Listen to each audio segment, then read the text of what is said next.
Rubique to ng Flores at Dr. Vicky Bello. Ang kapal talaga nito. Lagi na. Plug-in na! Ayan. Bakit?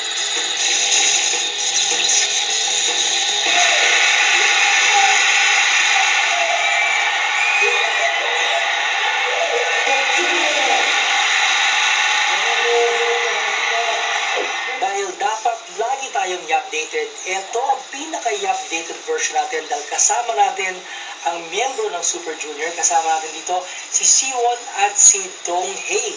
Hello, annyeong haseyo first and foremost, and welcome to the Philippines. Thank you. Mabuhay. Mabuhay, yes. I am Shion Choi.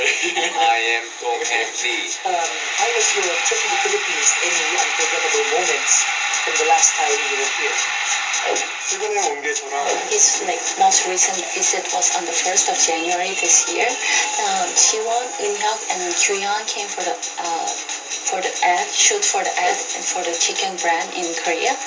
And for the whole Super Junior was, I think, last year when they had the concert for the Super Show in Manila. How do you feel that, after your fans clamored for it, now you guys are here and you guys are already shooting for Bench?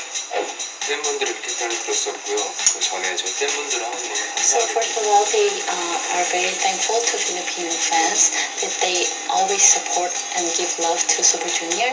So this is your third time to visit the Philippines? Third or fourth?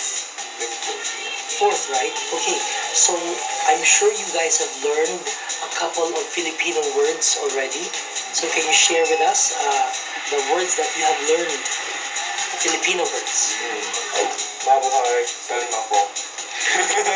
I'll teach you this. Say, mahal ko kayo.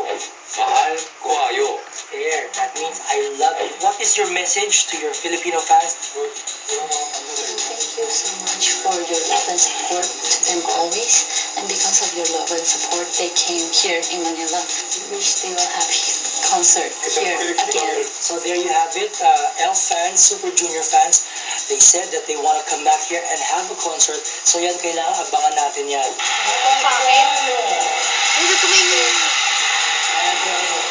Thank you to Jojo Liamzon, Lawrence Kua, and of course Mr. Ben Chan of the Bench family. Thank you so much to John Pagaduan and to Alex Carbonell of Studio Fix for my hair.